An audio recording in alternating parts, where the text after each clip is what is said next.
Then on Sunday, your community spirit was out there again because you rose to the occasion and came shining through on our 1998 UNCF Radiothon.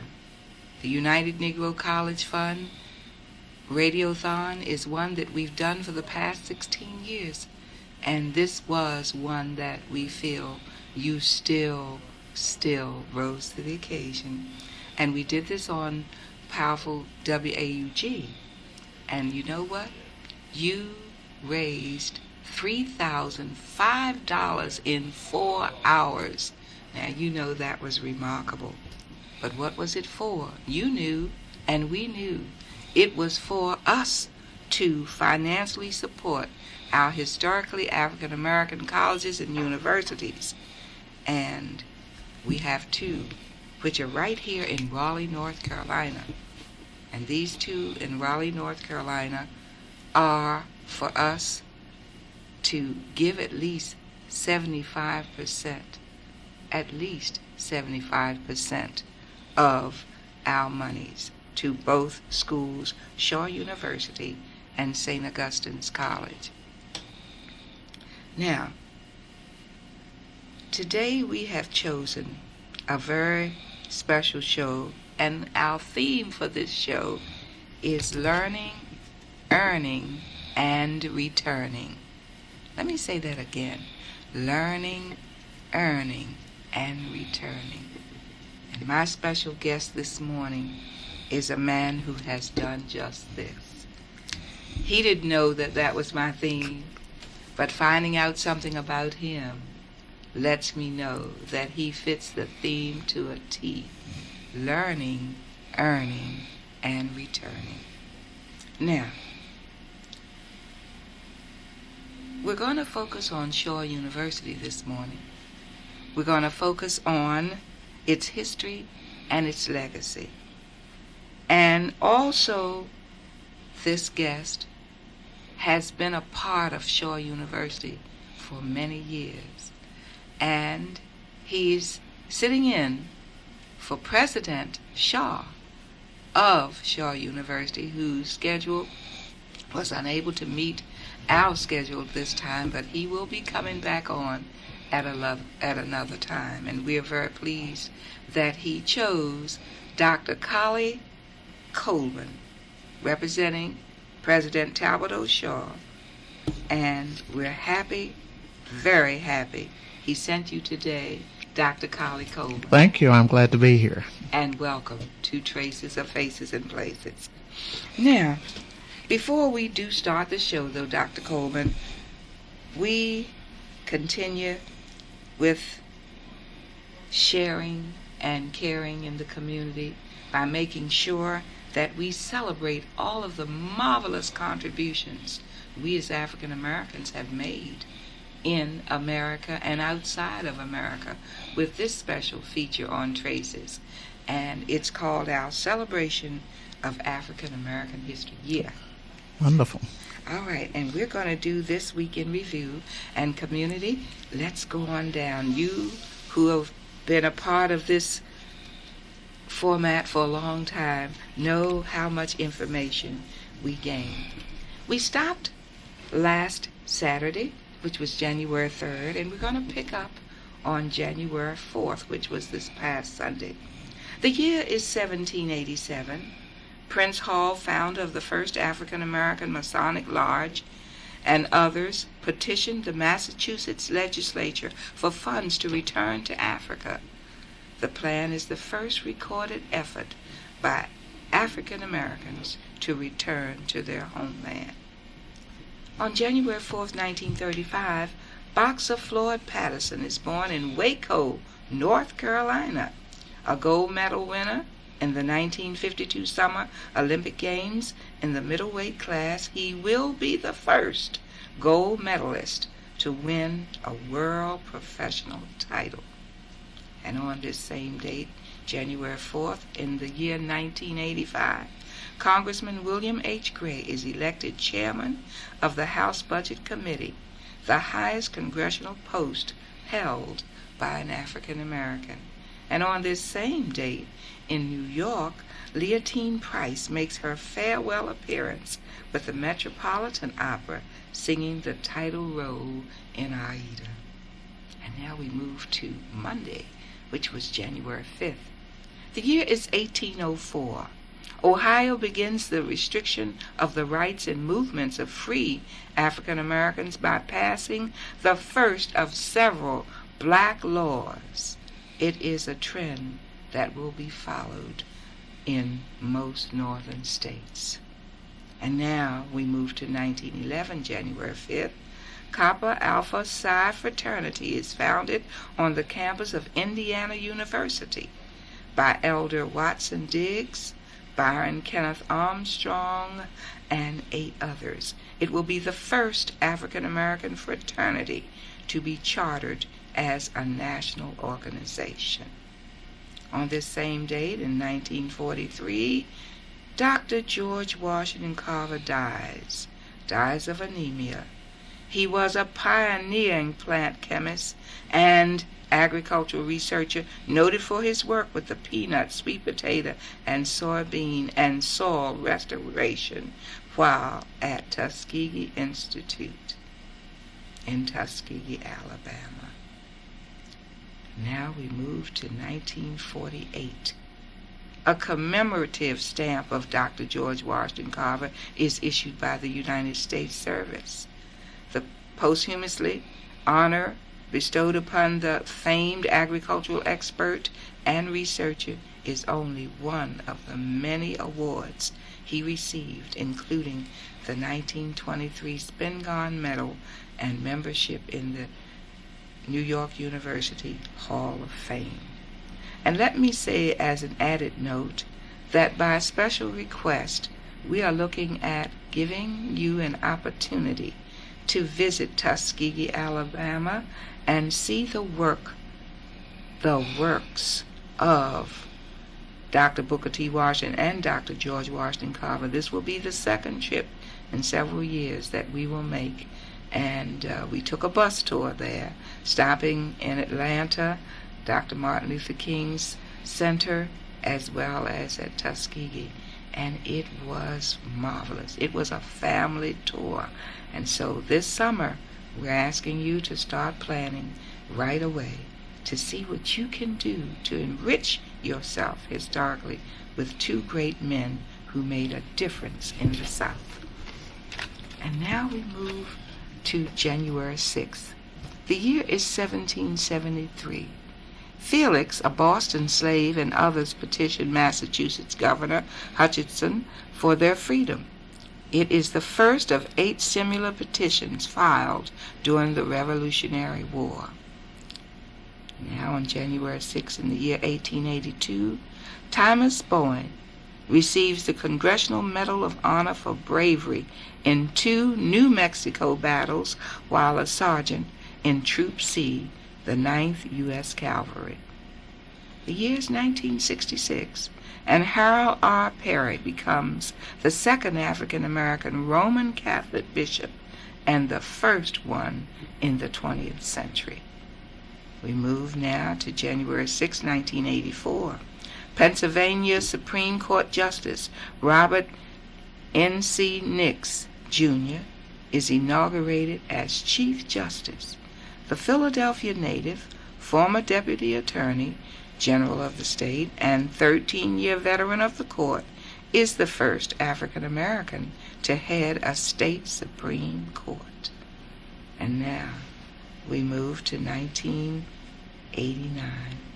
Elizabeth Kuntz dies. She was a noted educator and first African American president of the National Education Association. Now we're going to move right on to Wednesday, which was January the 7th. And you know, one thing is that if we follow closely this chronology, we will see so much progress, as well as those conflicts that we have overcome and are a few still trying to overcome. But this is progress. January 7th, 1890. William B. Purvis is awarded patent number 419065 for what? For developing the fountain pen. And don't forget it when you pick up a pen, a writing pen, that it was in the year 1890 that William B. Purvis, an African American, invented this tool to write with. 1891. Oh, this was such a powerful young writer, Zora Neale Hurston, and she became a brilliant folklorist, a novelist, a short story writer. She's born in Eatonville, Florida. She will be one of the more influential writers of the Harlem Renaissance, it is said of her, and she's known for her novel, Their Eyes Were Watching God, and her folklore collections, including Of Mules and Men. Now we move to January 7, 1950. The James Weldon Johnson Collection officially opens at Yale University. Established in 1941 through a gift by his widow, Grace Nail Johnson, the famed author, diplomat, and NAACP official, the collection will eventually include the papers of not only James Weldon Johnson, but Langston Hughes, W.E.B. Du Bois, Richard Wright, Jean Toomer, and Zora Neale Hurston, and many other writers of the great Harlem Renaissance. And now the year is 1955. On January 7th, Marian Anderson appears as Ulrica in Verdi's Un Balla Ma Chère with the New York Metropolitan Opera. In her debut performance at the Met, Marian Anderson becomes the first African American ever to sing with the New York Metropolitan Opera Company. And now we move to Thursday, January 8th. The year is 1811. A slave rebellion begins 35 miles outside of New Orleans, Louisiana, and U.S. troops will be called to put down the uprising of over 400 slaves, which will last 3 days. January 8th, 1867, overriding President Andrew Johnson's veto, Congress passes legislation giving African Americans in the District of Columbia the right to vote. 1922. Colonel Charles Young dies in Lagos, Nigeria. He was one of the first African American graduates of West Point, the first to achieve the rank of colonel in the U.S. Army, and the second winner of the NAACP's Spingarn Medal in 1916. And now we move to 1975.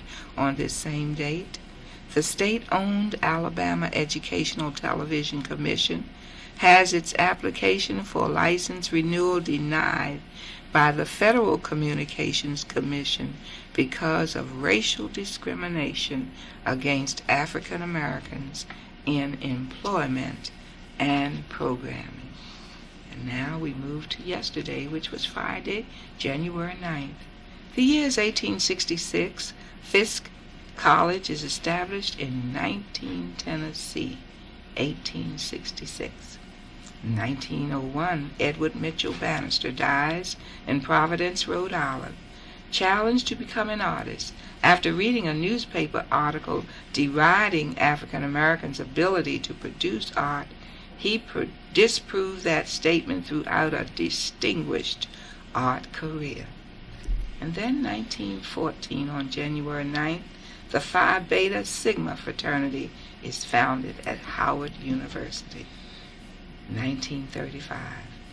Earl G. Graves is born in Brooklyn, New York.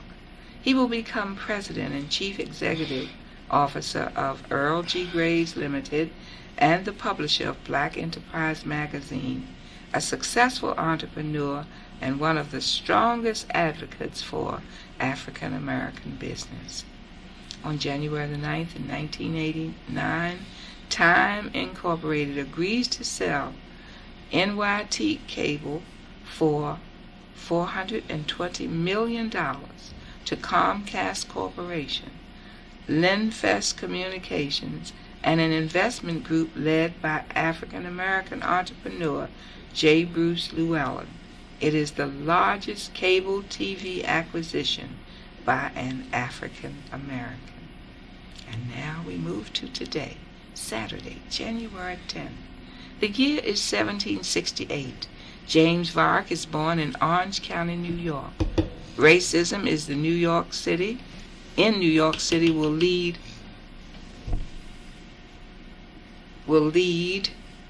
Vark, a licensed clergyman, and 30 other African Americans to leave the famous and predominantly white John Street Methodist Episcopal Church and establish the first African American church in New York City.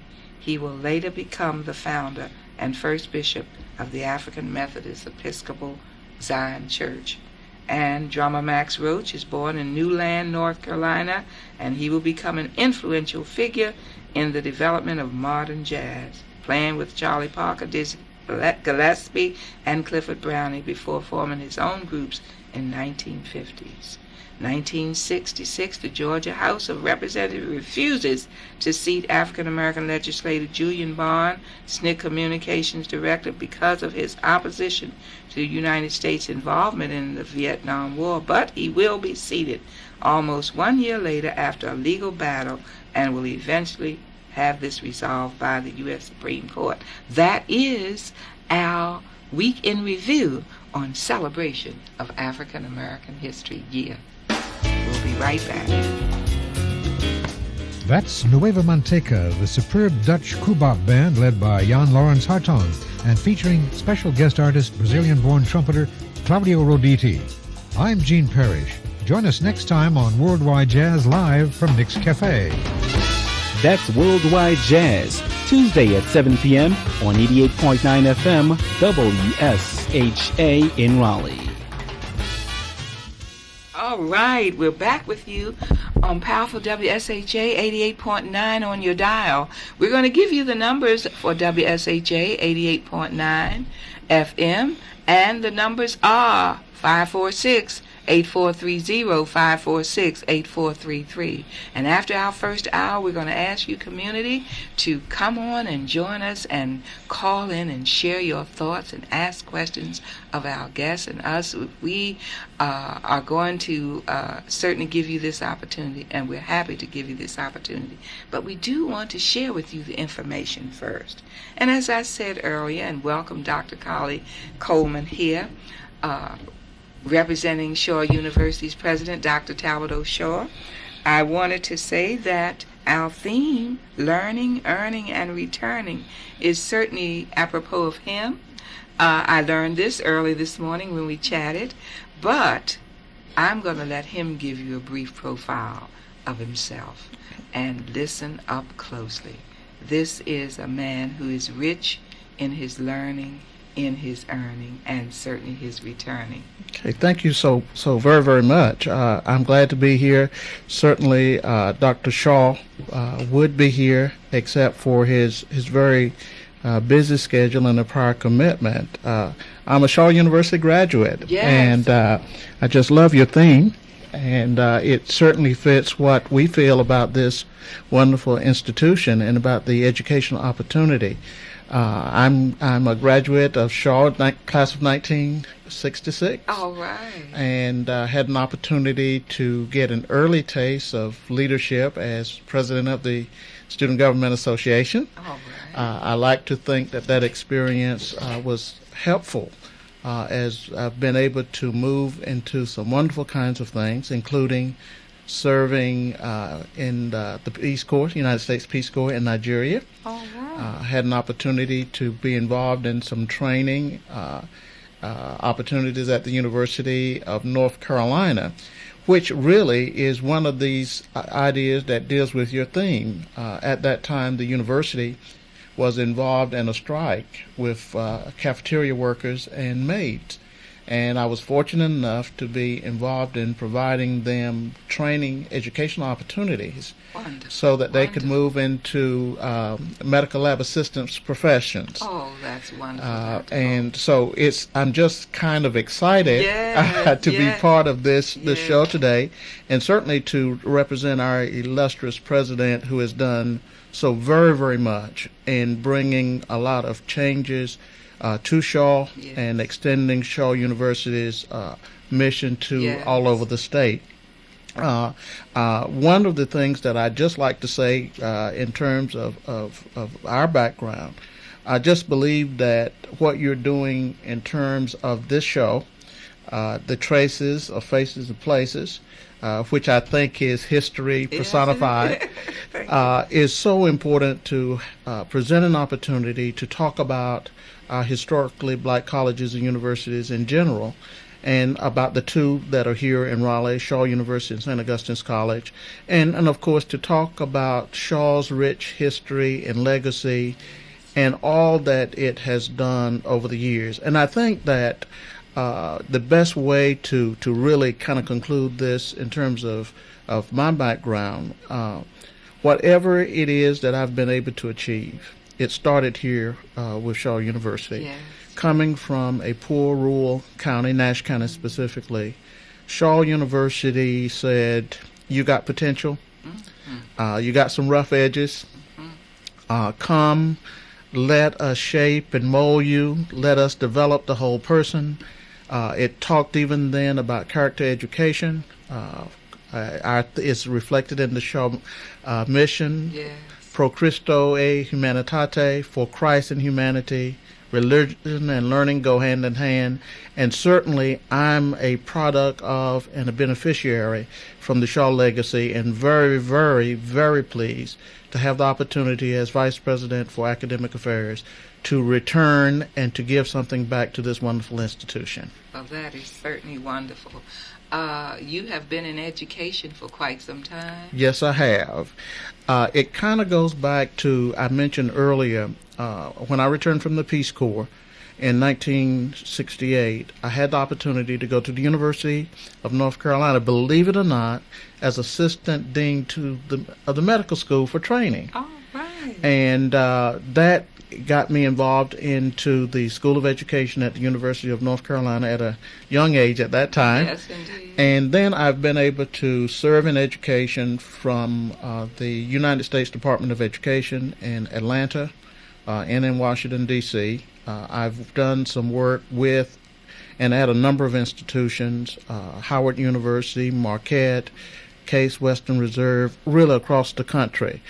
And also had an opportunity to be involved in a very, very significant program for HBCUs, the Title III Strengthening Developing Institutions, which provides funds for historically black colleges to develop infrastructure and programs so that it could kind of bridge the gap Yes. between where these institutions were prior to integration to bring forth their potential. So I served in that role and was able to help provide assistance to institutions, of which Shaw and St. Augustine's are part of. So I've been in this field a long time. Yeah. I've also had the opportunity to serve previously as dean of two colleges, academic dean, and also served 10 years as president of Allen University in Columbia, South Carolina, leading it to accreditation for the first time in its history in June of 1992. But I'm glad to be home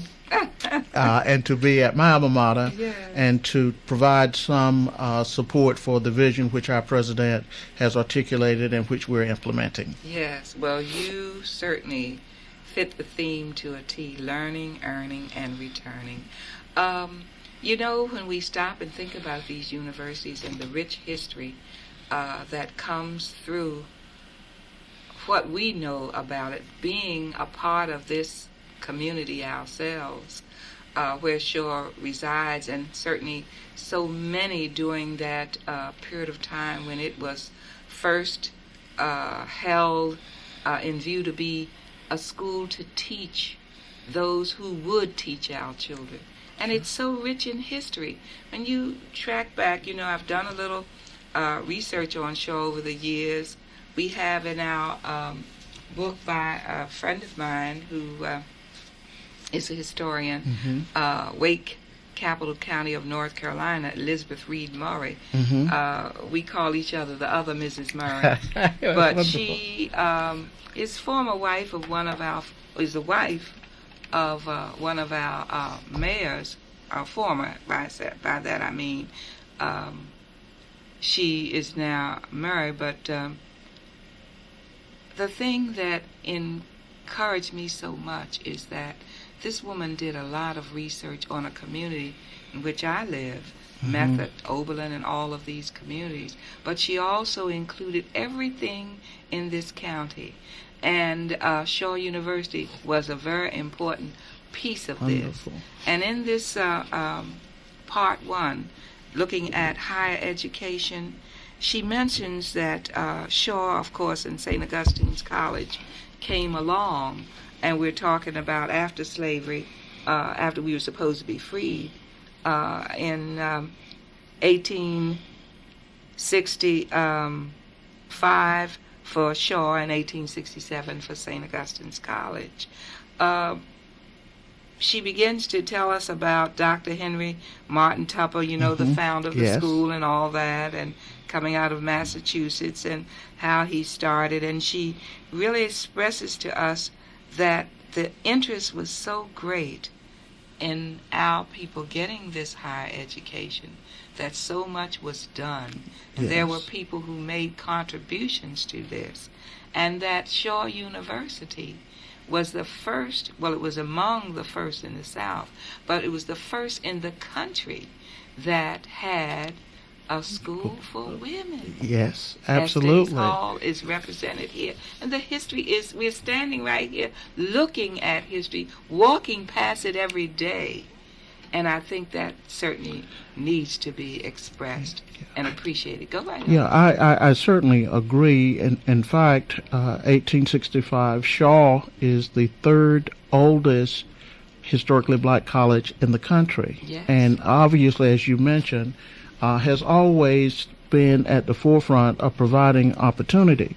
One of the things that we like to say about HBCUs and how Shaw fits that, from the very beginning, HBCUs do things that are very, very important. And when we look back from a historical perspective, we see that that represents the building blocks for where we are now. For example, all HBCUs provide opportunity for students who otherwise would not have an opportunity, and that certainly was true prior to the 1960s. You can say that we all, in a sense, turn coal into gems. We all are involved in polishing up rough edges. And I'm sure that as we continue this conversation, we'll be able to talk a little more about where we've come from and where we are now with the advent of technology in terms of its place with what HBCUs do. That's right. Our historically black colleges and universities are very key to the progress of our people. Absolutely. We're going to take a brief minute here on this break, and we'll be right back. From with the mountains Traces of North Faces Carolina and to the Places. shore, there's a good chance that Shaw University Cape can serve you.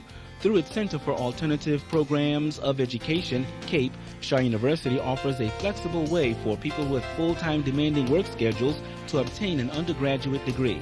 With a center in 9 locations in North Carolina, there's a good chance that Shaw University can serve you. Bachelor of Arts and or Bachelor of Science degrees are offered in Business Management, Public Administration, Criminal Justice, Psychology and Sociology, Religion and Philosophy, and Liberal Studies. The Associate Arts degree is also offered in Business Management and Criminal Justice. For more information about CAPE, phone the Raleigh Cape Center at 546-8237. In Durham, 682-9493 or 688-0161. Rocky Mount, area code 919-442-8008. And Fayetteville, area code 910-822-2628. Shaw University strives to excellence. Why not the best? All right, we're back with you on Traces of Faces and Places, and we're talking with Dr. Colley Coldwin, who is sharing with us the history and the legacy of Shaw University. Very good. The whole business of HBCUs and Shaw University gives young people an opportunity historically. But one of the things that Shaw University has done, building on that history, has done something that we think distinguishes it in a very, very special way. I mentioned earlier that Shaw has always had this notion that religion and learning go hand in hand, and that character development, yes, character is at the center of all we do, and the university has done that from the very beginning, even going back when it had the medical school and That's all right. that it has done. Even in historic Esty Hall, where Shaw students made the brick to build That's that, right. it has always had a self-help philosophy. It has always had a view of pulling oneself up Right. by one's own bootstraps, but not just pulling oneself up, but extending that to the community in which Shaw University is a vital part. And we think of all of North Carolina as the Shaw community. We think of the southeastern region, the nation, in fact, now internationally. But one of the things that Shaw has done and is doing, presently building on that history, is extending a very special niche with what we call character education, character development. Every student at Shaw University is required to take 9 credit hours in ethics and values before that student can graduate. We believe that what a person is, character, That's right. is what that person does when nobody else is looking. That's right. So, That is so in absolutely addition right. to providing the community with persons who are qualified, well learned in the discipline, we want to have people who have at the core Yes. of their existence some notion of right and wrong, which we call character education, character development. We also have extended the Shaw mission to 9 sites, which we call the CAPE program, Centers for Alternative Programs for Education. And this program affords persons who, because of family circumstances, employment situations, to earn